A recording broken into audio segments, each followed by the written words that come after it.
बात उन दिनों की है जब परम पूज्य गुरु महाराज साहब बक्सर में रहा करते थे। आज हम लोग सिद्धि दिवस की बात कर रहे हैं जो कल आने वाला है। सुबह भी इसकी चर्चा की गई थी।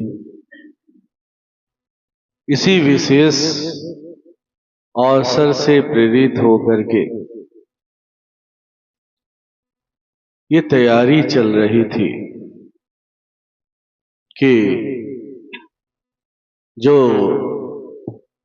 सत्संग का निर्माण होगा, जो सत्संग की स्थापना होगी, वो कैसे होगी, उसका आधार क्या होगा। संयोगवश उस दिन धनंजय जी भी वहीं पर थे। अक्सर वो जब तक पूज्य गुरुदेव बक्सर में रहे तब तक वो अपनी सेवाएं वहां देते रहे, अद्भुत रूप से देते रहे।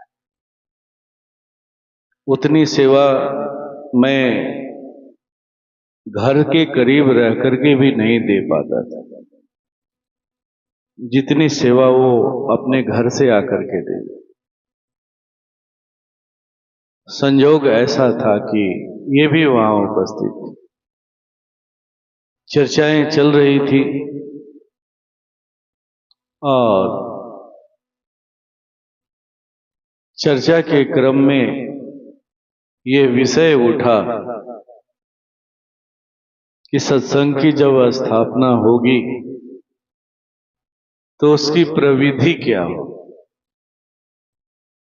क्या वही प्रविधि रहेगी या कोई नई प्रविधि रहेगी। परम पूज्य गुरु महाराज साहब ने कहा कि मेरे पास एक ऐसी प्रविधि है, ऐसी अद्भुत प्रविधि है जो मुर्दे में भी जान फूंक दे, मुर्दे को भी जीवित कर दे। इतनी अच्छी प्रविधि है, लेकिन एक बात का डर है। वो क्या है? तो बहुत तेरे लोग उस प्रविधि को पा करके मतवाले हो जाए, क्योंकि उससे जो चीज मिलेगी वो अद्भुत मिलेगी, लेकिन उसे वो संभाल नहीं पाए,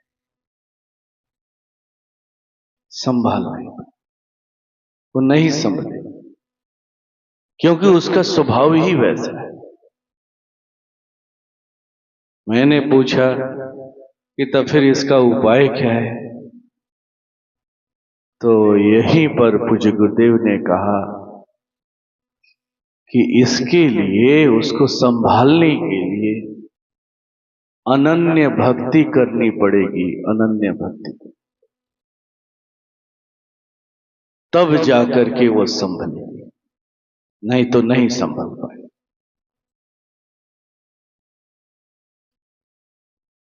और आज ऐसी ही चीजें देखने को मिलती हैं, ऐसी ही चीज देखने को। अनन्य भक्ति की जब बात आती है तो ये प्रश्न उठता है कि अनन्य भक्ति क्या है। तो इसकी भी परिभाषा बड़ी ही सटीक रूप से पूज्य गुरुदेव ने दी है। मनन के द्वारा, श्रवण के द्वारा और दर्शन के द्वारा अपने चित्त को गुरु के रंग में रंगने की क्रिया का नाम ही भक्ति। जहां तीनों का संयोग हो जाए, मनन, श्रवण और दर्शन, जहां हमारे चित्त गुरु के रंग में रंग जाए, यही है अनन्य भक्ति। अब वहां किसी दूसरी चीज के लिए कोई जगह ना हो, कोई रिक्त स्थान न हो, मनन किसी और का हो, श्रवण किसी और का हो और दर्शन किसी और का हो, ऐसा ना हो। अनन्य भक्ति तभी सिद्ध होगी जब ये तीनों संजोग बनेंगे। तीनों संजोग।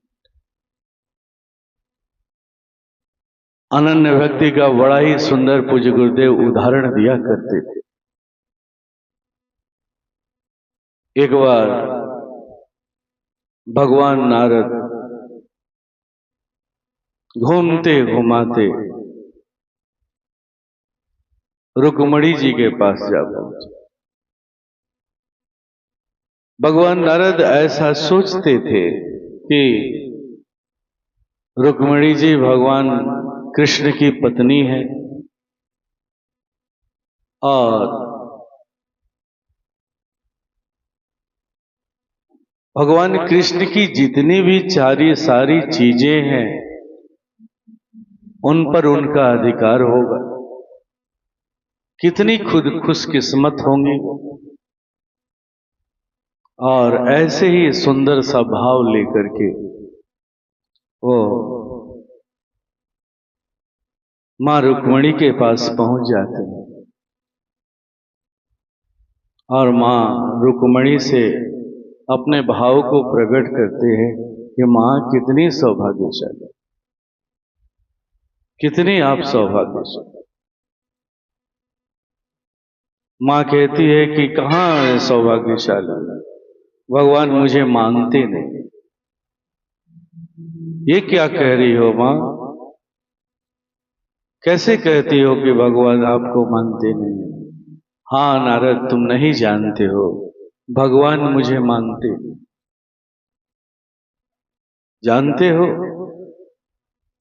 दिन भर वो मेरे साथ रहते, मेरे साथ रहने का हर हाव भाव प्रकट करते, लेकिन जब वो सोते हैं तो उनके अंदर से एक ही आवाज निकलती है, राधा। मेरे लिए उनके अंदर से कोई आवाज नहीं निकलती। उनके अंदर से अगर आवाज निकलती है तो केवल राधा का ही नाम निकलता है। तो ऐसी जब बात है तो नारद, भगवान कृष्ण हमें मानते कहां? अब नारद जी सुनकर के दंग रह जाते। उन्हें विश्वास नहीं होता है कि ऐसा कैसे हो सकता है, और कहते हैं कि नारद जी भगवान कृष्ण के पास जा पहुंचते हैं। भगवान कृष्ण के सामने अपनी बात को रखना चाहते हैं, रखती भी हैं, लेकिन भगवान कृष्ण उनकी बातों को अनसुनी कर देते हैं। ऐसा वो व्यवहार करते हैं जैसे लगता है कि वो उनकी बातों को नहीं सुन रहे, और कहते हैं कि नारद, ऐसा है कि मेरे पेट में दर्द हो रहा है, अभी मैं कुछ भी सुनने के लिए तैयार नहीं हूं, बड़ी बेचैनी है। भगवान नारद कहते हैं कि प्रभु, क्या इसकी कोई दवा नहीं है? तो कहते हैं कि हाँ, दवा तो है, लेकिन ये दवा कहाँ मिलेगी? तो मुझे वैसे भक्त की चरणों की धूल चाहिए जो मेरा अनन्य भक्त हो। ऐसे भक्त की तलाश करो, चरण की धूली ले आओ, और वही इस दर्द का इलाज हो सकता है। कहते हैं कि भगवान नारद सोचते हैं कि ये कौन सी बड़ी बात, यहां तो सारे ही उनके भक्त हैं और घर में ही है मां रुक्मणी, इनसे बड़ा भक्त कौन। और जाते हैं और अपनी बात रखते हैं, मैया प्रभु के चरणों प्रभु के पेट में दर्द हो रहा है, अगर आप अपने चरणों की धूल दे देती तो उनके दर्द का निवारण हो जाता।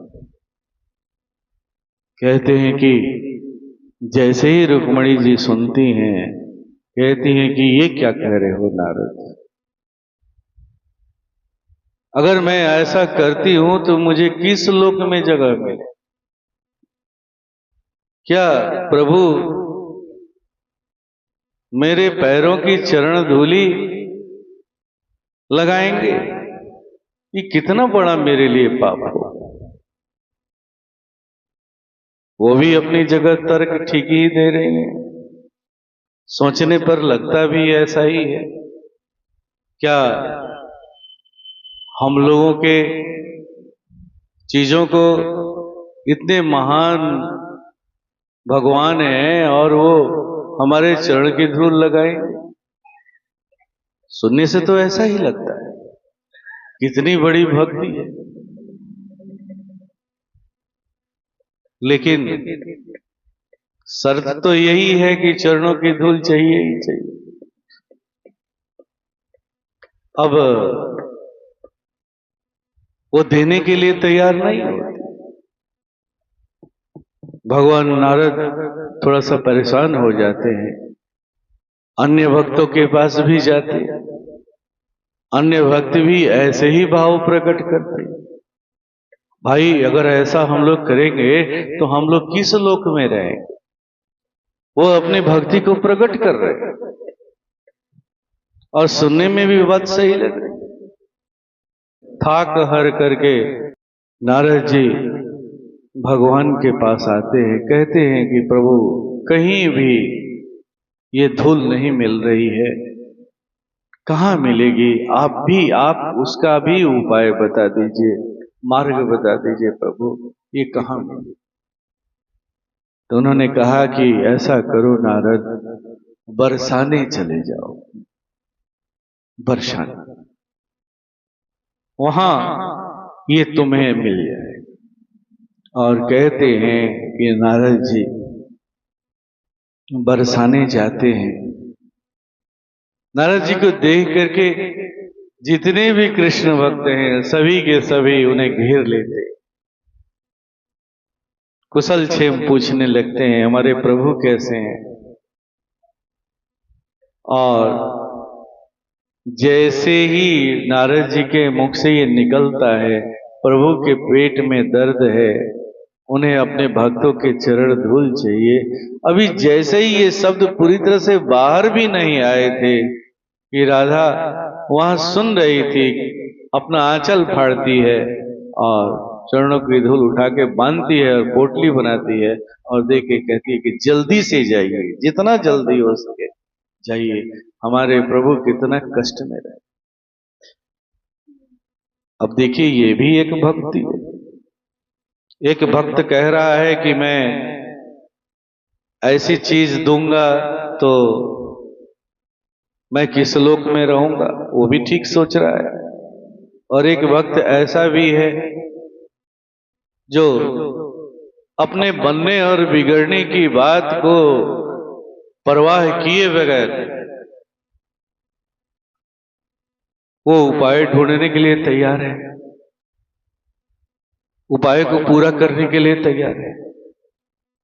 कहते हैं कि नारद जी लेकर के आते हैं और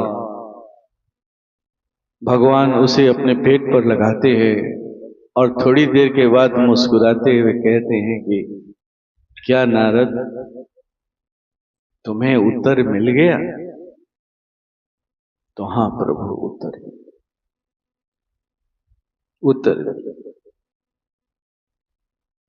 उत्तर क्या मिला? तो यही मिला कि जिस भक्ति में शर्त है वो भक्ति कभी भी अनन्य भक्ति नहीं हो सकती है, नहीं हो सकती। अनन्य भक्ति वही है जहां कोई शर्त नहीं, जहां कोई शर्त नहीं। हमें ये चाहिए, हमें वो चाहिए, हमें ये नहीं मिला, उनको ये कैसे मिल गया। अरे गुरु महाराज ने अपने आप से जोड़ दिया, इससे बड़ा धन और क्या हो सकता है, क्या हो सकता है, क्या हो सकता है। कितने बड़े सौभाग्यशाली हैं। एक बार किसी व्यक्ति ने मुझसे पूछा कि इस सत्संग से हमें क्या मिला, कैसे समझेंगे भैया। तो हमने यही कहा कि इस सत्संग से एक गुरु मिला, ऐसा गुरु जो सर्वसम्मत रहा, महान गुरु मिला। यही जीवन की सबसे बड़ी उपलब्धि। हम कितना तर गए कि नहीं तर गए, छोड़ो इन बातों को। इतना महान गुरु मिला, इससे बड़ा कोई उपलब्धि नहीं है। वरना अगर जीवन में देख लो, संसार की सच्चाई को देख लो, तो हजारों लोग आज भी इस मानव जीवन में आकर के उस पीपल और बर को के वृक्ष में धागा बांधते हुए दिखाई। आपसे बहुत ज्यादा संख्या वैसे लोगों, और पूरा जीवन इसी में उनका जीवन बीतता हुआ है, जहां कुछ नहीं है। तो ये सामान्य बात नहीं है, ये जन्मों जन्मों की तपस्या है। कई जन्म आप तपस्या किए होंगे, तब आपको ऐसे सत्संग और ऐसे गुरु का सत्संग,